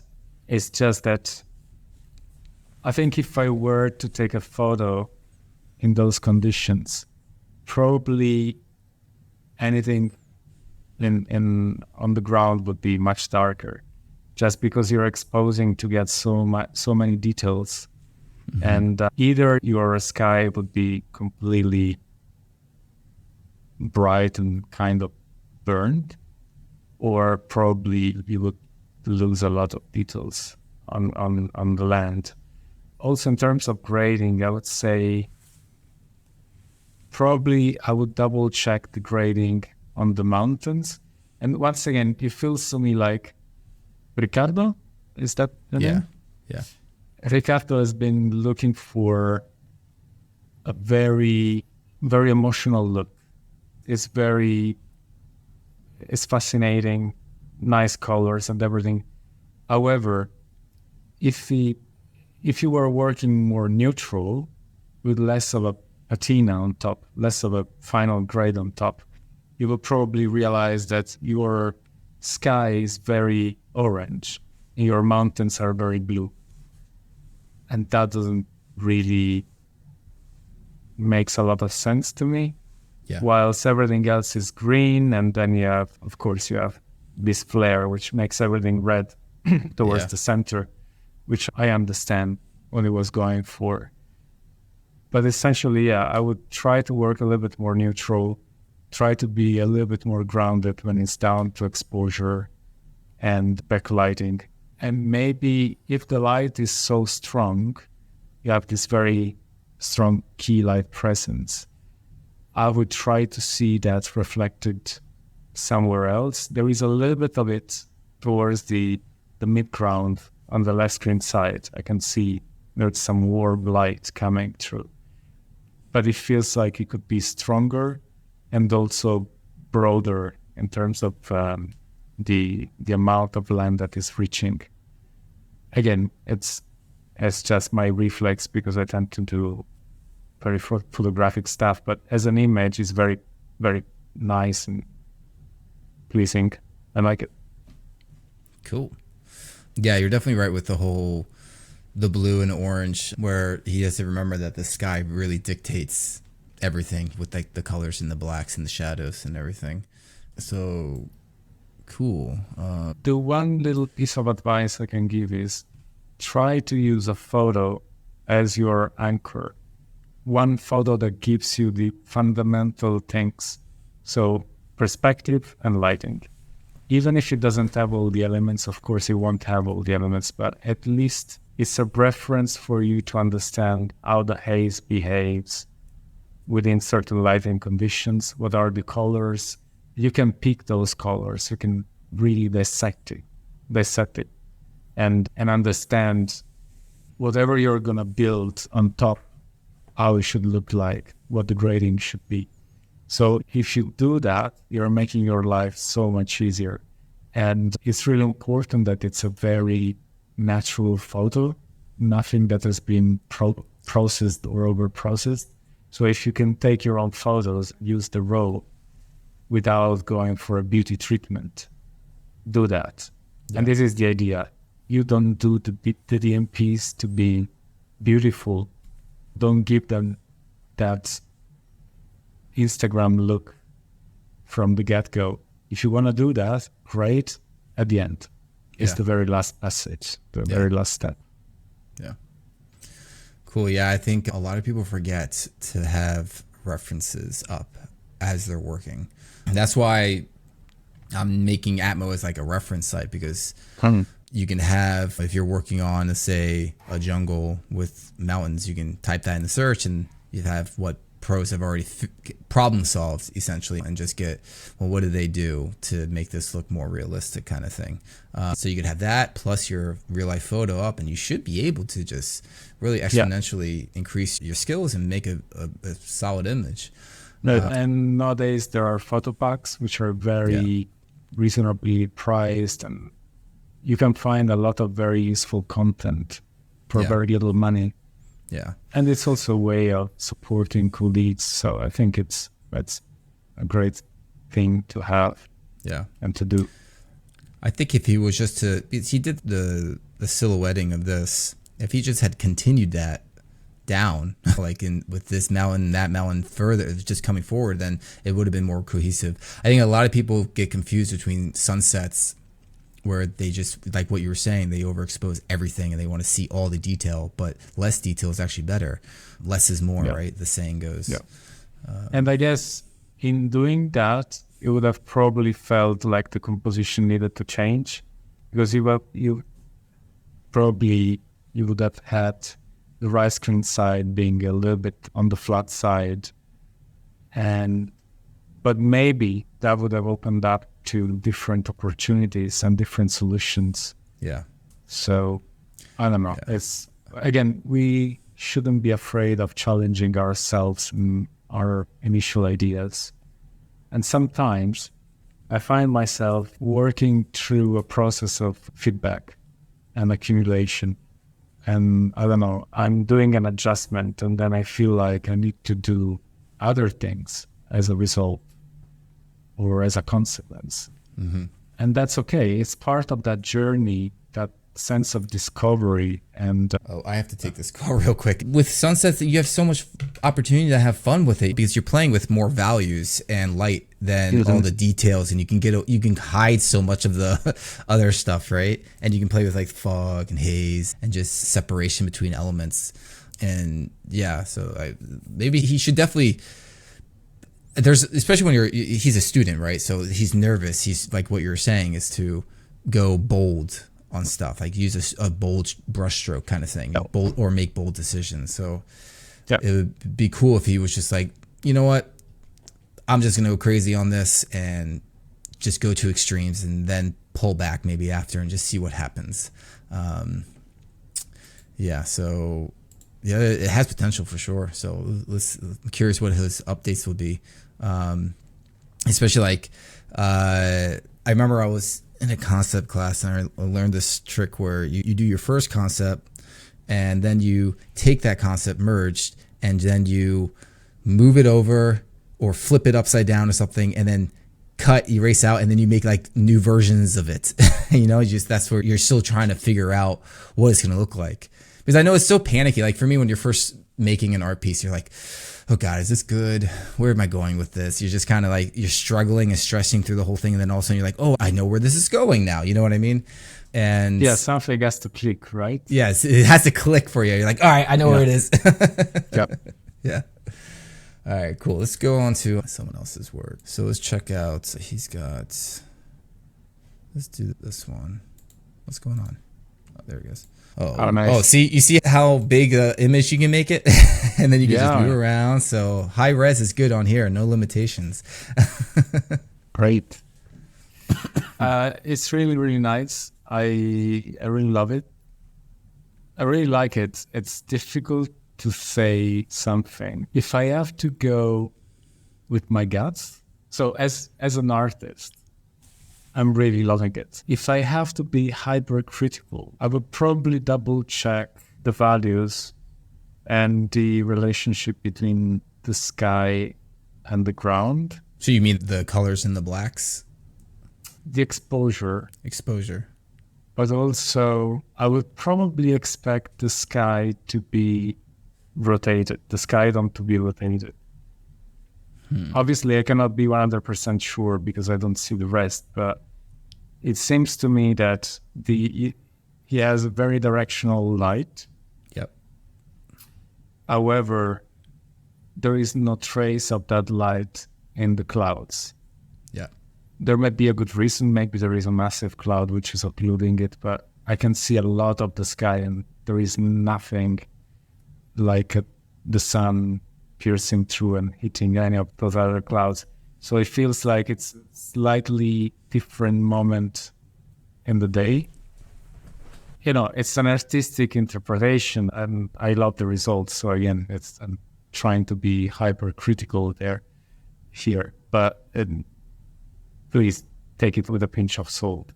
And maybe the other thing is, if you want to be 100% photoreal, I always love, as anyone else, those little pockets of haze or fog, but sometimes it's very easy to overdo it. It's a beautiful device, but at the same time, it makes things transition from a photograph to an illustration very quickly. So if anything, if you want to go for super photoreal, maybe you've got a little bit too much those little pockets of very bright and very white dust or clouds. And they're a little bit too bright and white because if I'm thinking about how bright they are, probably they should be a little bit warmer because of the sunlight. Yep. And if I have to believe that this is just a contribution of the sky dome because the color is very close to the sky, they're definitely too bright. What else? I think what would help also in terms of layout is having a better transition between this very flat ground and the mountain. Because at the moment it's really like a table, and then on top of that table you have this very interesting and beautiful mountain going on. So I don't know, I feel like there could be a better transition. Between the ground, what were you saying, between the ground and the cliff? Yeah, so you have the ground, which is very flat. Yeah. And then you have the cliff that goes I see what you're saying. 45 degrees. Yeah. And there is not a lot of, boulders that have fallen and, created sediments. There, and there is no water excavating little rivers that dried up. And you know what I mean? There must be, whenever you're looking at an environment, you're looking at history. You're looking at physics, you're looking at weather. And I think if you want to have people believing in this environment being real, you have to start thinking about what happened the past hundreds of thousands of years. Yeah, I'm trying to think about the architecture, how the architecture connects with the mountain. It feels to me in terms of colors, it feels to me a little bit cooler than the cliff itself, at least so it is the same color in the shadows, but then the lit side feels a little bit cooler. It might be just a reflection of in the windows.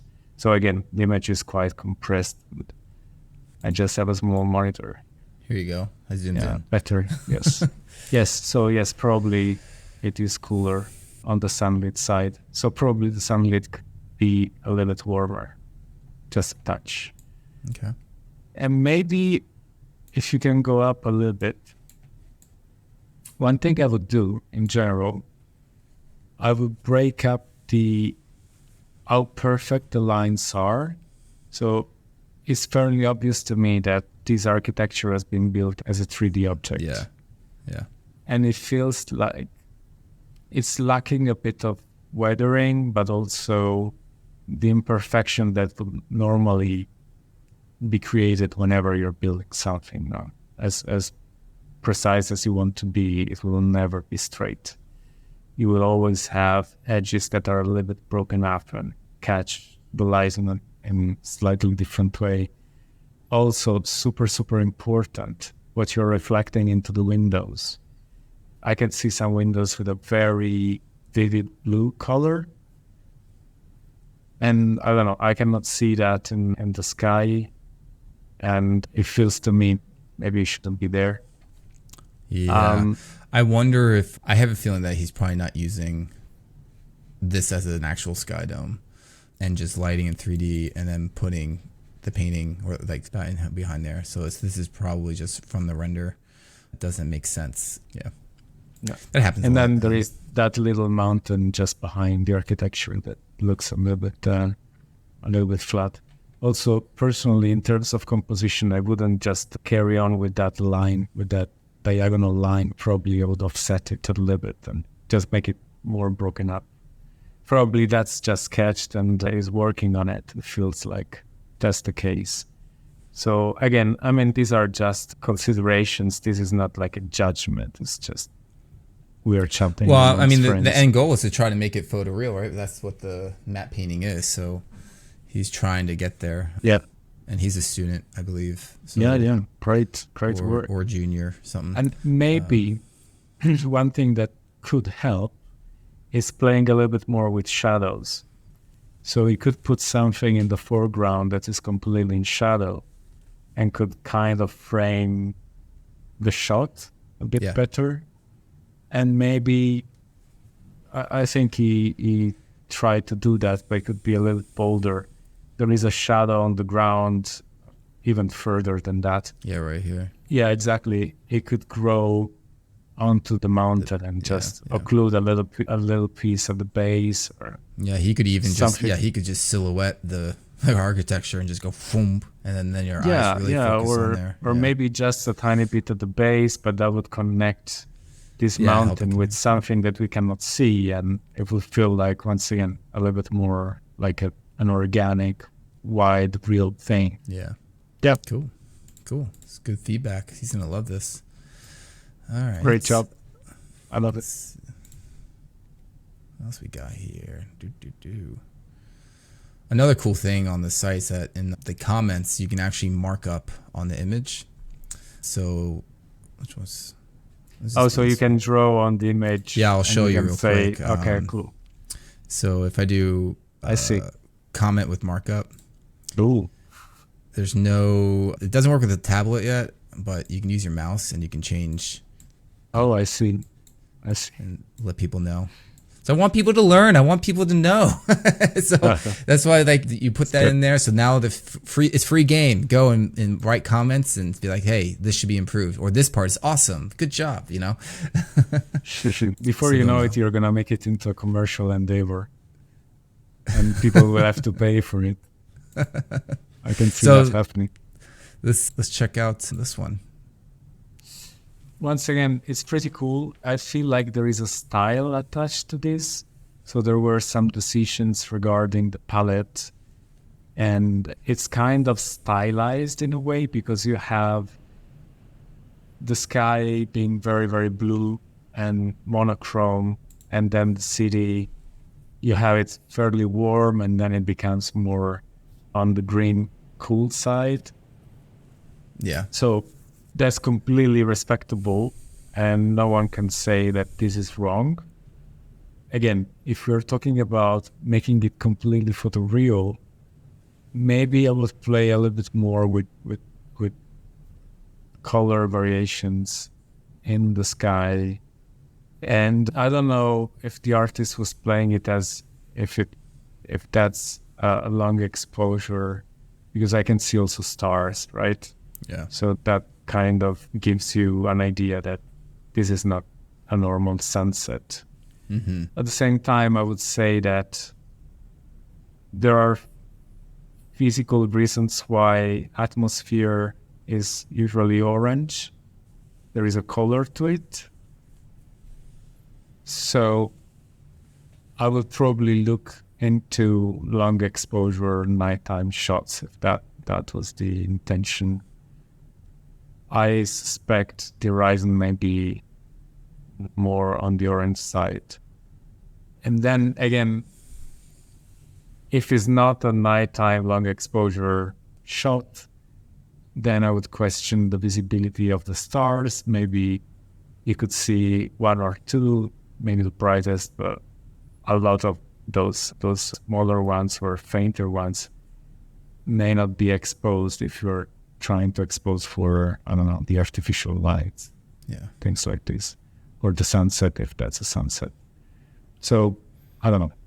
That's my first instinct. Then, if the image was bigger, I would start... Well, if I were reviewing these for a film, my instinct would be, okay, of course, put it on a much bigger screen and start tracing lines to see if all of the objects have the same horizon, same vanishing points, or vanishing points that are consistent in terms of perspective. So, yeah, those are the things that I would normally do. Again, what really, really helps is looking for references and understanding what makes a photo of a city in those lighting conditions look real. There may be light pollution, there may be variation in the light sources for color, intensity, all of these kind of things. The way the light is actually coming from the street and is creating shadows in the little details in the corners and the crevices. There may be a million little things to learn from a good photo.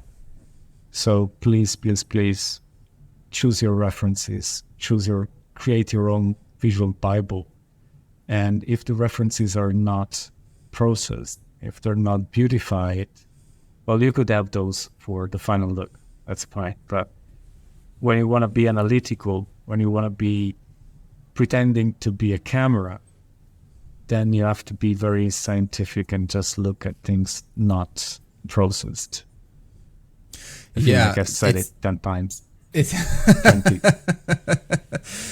it's tough to find night shots on the internet that aren't overexposed. They're always just like they want to see everything. So that's why I think having the actual like night shot DMPs on the site helps a lot because they don't tend to have it overexposed. So yeah, it's a good reference.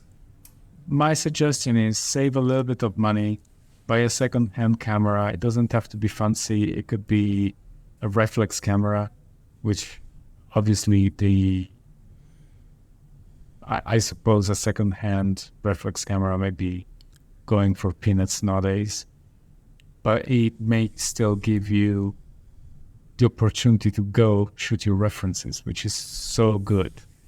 You essentially, when you're taking your photos, you are more analytical. You're exercising your ability to choose very quickly composition.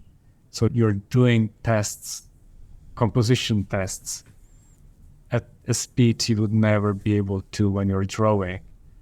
And you're experiencing the outside world and you're learning things. So, I don't know, if you have the opportunity to buy a camera, do that and take your photos. Let's do one more maybe. These are getting more photoreal.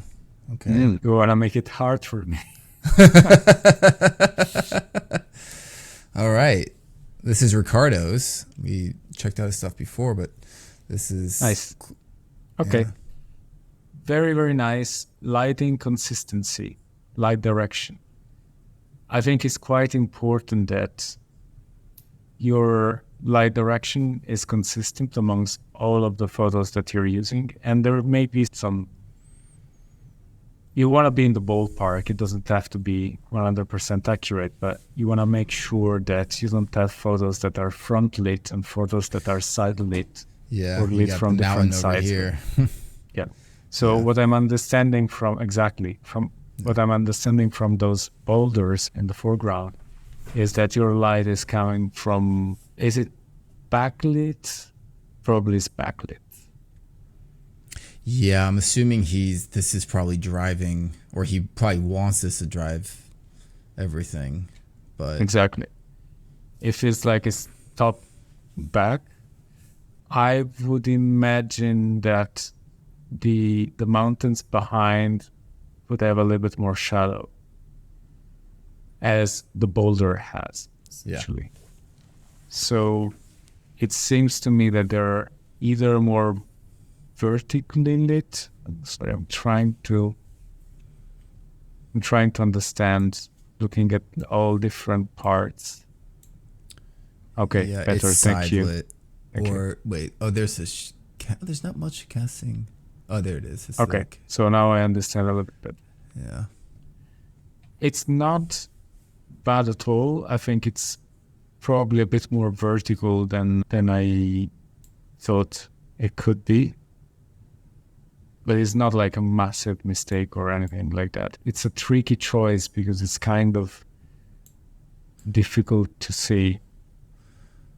Yeah, this seems more top lit.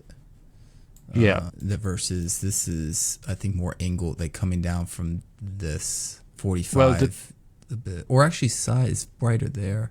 The trees, some of the trees look very side lit to me. Yeah, there's a lot of shadows in the trees, and I would imagine to see more shadows in the mountains accordingly. But again, the one thing that confuses me further are the clouds, because this kind of lighting, usually you have it when the sun is right behind you. So the light is scattering through the clouds and they get very glowy with this dark edge. Whilst from the foreground, I'm understanding the light is certainly coming from behind, from the canvas, essentially, from behind, let's say, the mountains. So I would imagine to have the clouds a little bit more rim-lit, or more from the top, essentially. But again, if I were to do something like that, I would certainly help myself with one image that gives me a couple of elements, and I would follow those. But this is my instinct. Cool. All right, he's gonna like this. All right, Marco, this was fun. This was fun. Yeah, I feel like I've been talking a lot, but I guess no, that's the whole point. We're trying to get into your mind, right? So this is great. They don't need to hear me. I'm always talking. I'm very comfortable working in the shadows of being seen. That's cool, how I man. like it. So I really appreciate you coming on here, getting to know each other, and thanks for jumping onto the Discord and hanging out over there. So if anyone has any additional questions, you can just throw your question in Discord. But yeah, so keep in touch. Thanks for coming on. If you want to maybe show some stuff on your Unreal, we can do something like that as you keep on playing with that. So cool. Awesome. All right. Nice talking to you. Bye-bye. Bye-bye. Bye, everyone. Thanks. Bye. Bye-bye.